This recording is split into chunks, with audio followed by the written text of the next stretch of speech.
Oh, hi, vlog. Welcome to a very recovering from sickness version of me. I actually planned a whole entirely different vlog for today, but I was not able to get it out on time. So we're doing something a bit different today. I was actually so sick that I was feverish and couldn't open my eyes even and had to be horizontal for a while, but my fever broke, and even though I'm sort of nasally, I am better than I was before. So we're just gonna do this. I want to talk to you guys about a subject that I feel like we can all really relate to, and it's the subject of being misunderstood. I feel like no matter where you are, at what time of history that you were born in, being misunderstood can be one of the most challenging things to navigate through life because it makes you feel very, very lonely, especially if it's people close to you, or people you would never expect them to misunderstand you, especially when you feel like maybe you can't defend yourself. So the reason I'm talking about this is because in my Bible reading, in the book of Samuel, and it's okay also if you've never heard this story or if you're a different religion or faith as me. I just happen to be a Messianic Jew, but everyone is welcome here. What I love about this channel is that I get comments and messages from literally everyone. You can be a Buddhist, agnostic, atheist, a Messianic Jew, a Christian, a Muslim, you know, whatever it is that you want, and you're welcome to be on this channel as long as you are respectful towards other people. So stick around, even if it's a bit different than you, because I feel like you can all find common ground. In the book of Samuel, so this is in the Bible, in Samuel 1, there's this one man named Elkanah, and he had two wives, Pnina and Hannah. And Pnina was able to get pregnant and bear children and bore many children, and Hannah, for some reason, was not able to. Now, Pnina would literally give her hell. So it literally says here, and her rival, meaning Hannah's, Pnina, who is Hannah's rival, the other wife, also provoked her severely to make her miserable because the Lord had closed her womb. Now, I want to break down how this is, okay? I want you guys to think about yourself right now, wherever you are. There are things in our life that we want, that we don't have, and there are people that can make us miserable in a way that we feel so helpless in the situation. In this case, it's, one wanting to become pregnant and have children, and the other one, giving her hell because she can't. In your case, it might be, I don't know, getting ahead in life financially. You see one of your siblings always get there, they're buying a new car, they're getting a new house, whatever, and you somehow are still stuck. Or you want to get married and somehow everyone gets there before you. And even if they're not antagonizing you in that way, it sort of feels, just humiliating because you don't have that yet. Or, you want to get a promotion in your job, and yet the new person that's barely there, and you've been there for years, suddenly got this promotion and you're left behind. I think we can all sort of think about the ways in which we can relate to what Hannah is going through. So that's the background of how miserable, she is. And, her husband is maybe he doesn't understand the situation so well, but he would basically give her a double portion of, whatever, because of her situation. And he would say, why do you weep? Why are you so sad? And why do you not eat? Basically why are you depressed? And why is your heart grieved? Am I not better to you than 10 sons? So basically, I guess her husband was trying to comfort her in some kind of way and say, listen, what can I not give you that, why are you lacking? I can give you everything. And yet the heart wants what it wants. So that's sort of the, the two first things of being misunderstood, right? Someone is antagonizing. There's some kind of comparison here.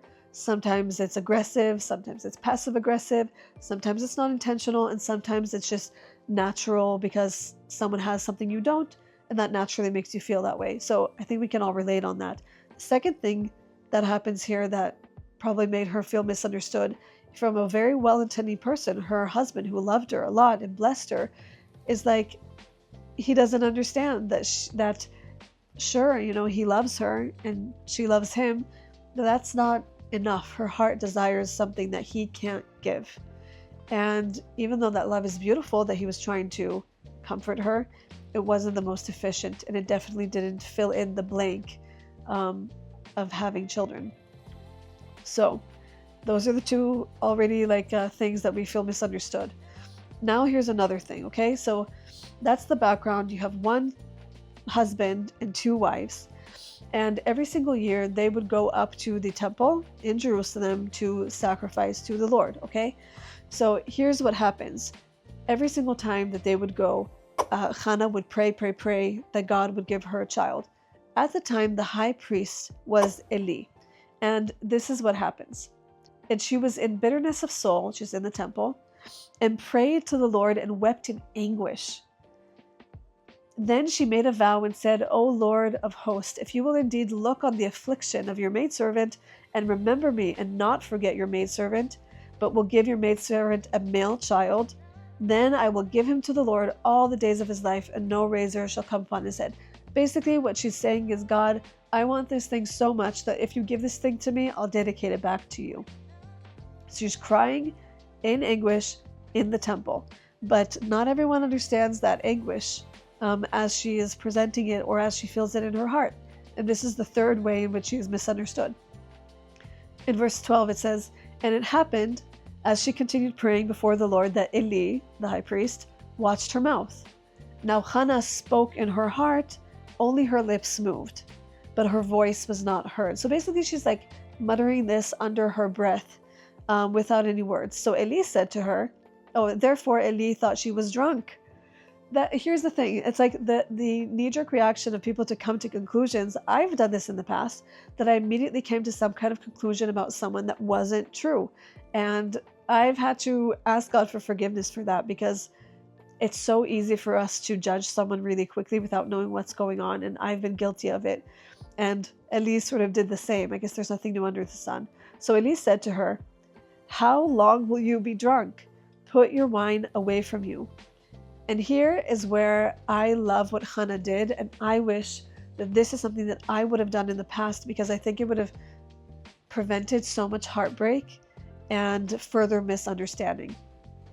So she says this, Hannah answered and said, no, my Lord, I am a woman of sorrowful spirit.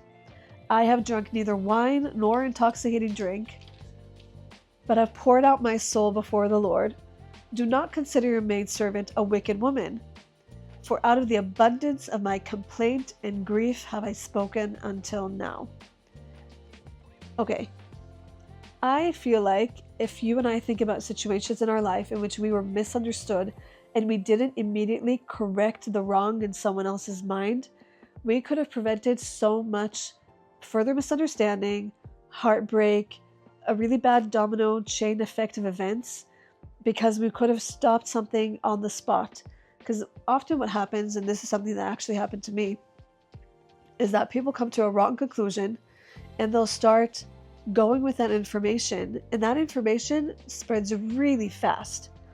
Before you know it, that information becomes a rumor and it becomes something truth in the minds of people.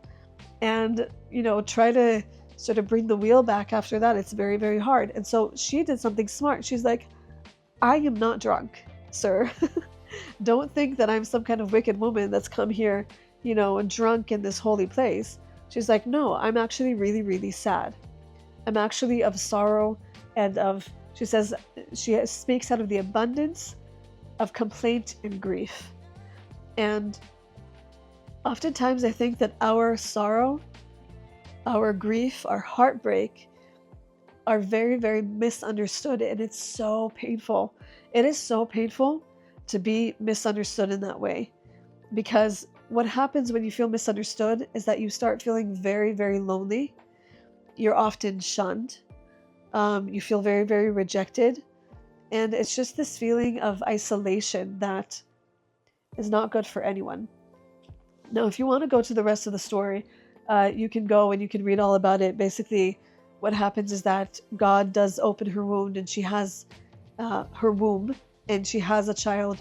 She dedicates that child, who becomes a great prophet, and she also goes on to have more children. But I think that if we don't always see the end from the beginning, right?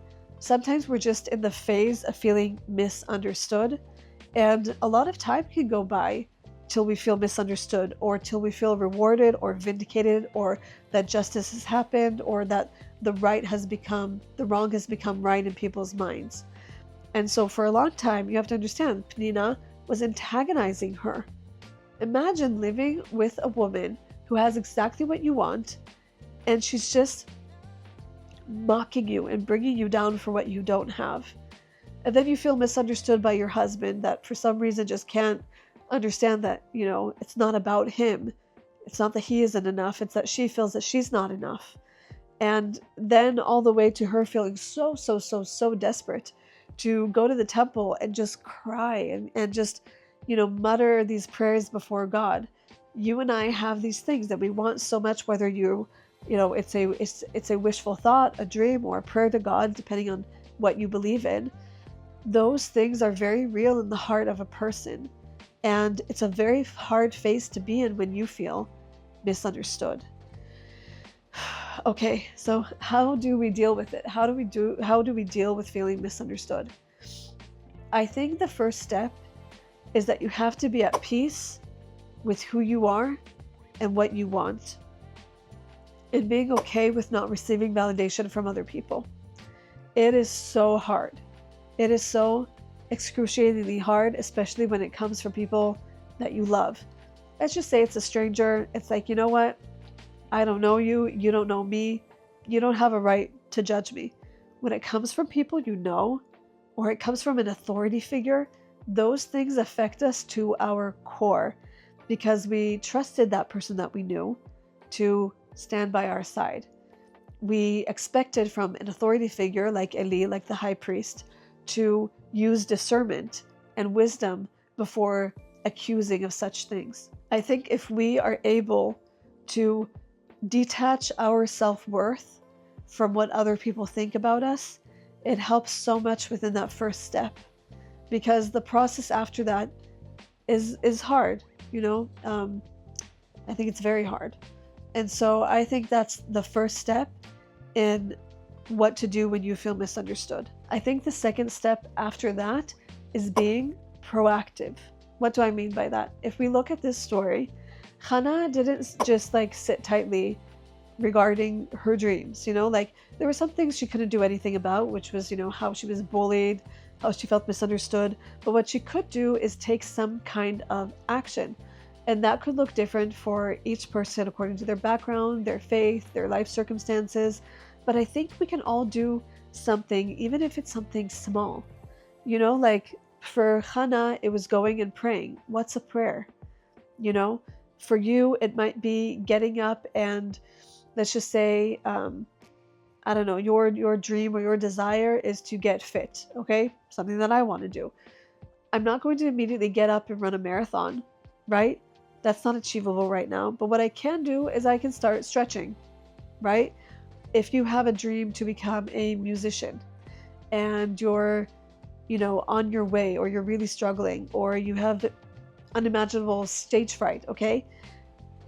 Ask a trusted person to just be your audience, someone who loves you, someone who cares about you, and just do that for them. If you are, I don't know, wanting to get married and you're not able to find someone, again, like me, probably talking a lot of my experience here, and you sort of feel like, everyone around you is having, boyfriends and getting married and having kids and all the stuff that you want. Okay, but what can I do now? First of all, I take care of myself. I take care of my well-being. I try to talk to people. I try to put myself out there. Okay, so I'm not at a place where I'm going out on a date, but I can do this much. So my question to you guys is, what can you do today, even if it's a little tiny baby step, to get to the place that you want before you even see the result of it? Just that little proactive thing helps us when we feel misunderstood, because it brings back the narrative into our own hands. So the narrative in our self-worth and the outcome is no longer determined by what people say, how they treat me, all those things, but I bring back the control into my own hands. I think that's a great way for the second step. The third step is immediately dispelling whatever lie is coming against you to discourage you from making it to where you want to be. In Hannah's case, it was someone coming to a wrong conclusion about her. And she says immediately, no, absolutely not. This is not the case. These are not the circumstances. And you're not talking about me because that is not me. Actually, this is the situation. Now, correcting this wrong might not be in front of that person. Sometimes it's I would almost like to say it's none of our business what people think about us. It's like sometimes it's for us to defend ourselves, and sometimes it's for us to just be like, you know what? I'm willing to be misunderstood by you because you really don't matter that much. Your opinion doesn't matter that much. Not their self-worth as a human being. They matter as a human being. But their opinion, it doesn't matter that much. I don't know you. I don't respect you in that way that I've given you the place in my life to criticize or to speak about me like that. I'm leaving that. Sometimes you can defend yourself and defend your case when, it's people that you know or someone you can have a conversation with, but not every battle needs to be fought, So some of those battles need to be fought, but when it isn't and it doesn't require that, we can look at ourselves and look at what lie, what untruth have I been believing that people have been saying about me, or society in general, or I've just been saying to myself that causes me to feel like I'm not going to get there, or that I'm alone in this, or that I'm being accused of something that I'm not. That is where we sort of draw the line between what we're willing to accept and what we're not. And so Hannah did that. She's like, hey, I'm not willing to accept that. That's not true about me. And here's the truth. And this is what I'm going with. And so I, through this book, I feel like I've learned a lot about how to just sort of be proactive in that and not allow just anyone or anything to topple down where I'm going and what I want. And so that's basically the book of Samuel. That's just chapter 1, I think the Bible, even if you're not a person of faith, it's just so rich with stories and things that you can understand and conclude. And so I love it. I'm with my dad's Hebrew English Bible that I love. It has all of his notes in it, which I love, in his handwriting, and even like things that he printed out. So I'm enjoying this Bible. But anyways, I think that this subject is very relatable to all of us, and I would love to hear your opinion. If I somehow don't get back to your comment, don't be offended. I try to read them all and get back to you guys. But yeah, my wish and my prayer is for all of us to understand how to go through periods where we feel misunderstood, and beyond that we would have courage and patience and resilience in the wait, and eventually that we will see the desires of our heart fulfilled. And if the desires of our heart are not fulfilled in the way that we thought, that we would still be content in whatever way it presents itself. So that's it. Sorry that I haven't come to you guys with like an actual very well edited vlog, but this is all I have the ability to do right now. That's it. I love you guys so much, and I hope that you're doing well. If you are new here, feel free to subscribe, hit the notification bell. If you're not new here, I love you guys so very much, and I will see you guys in a vlog very soon.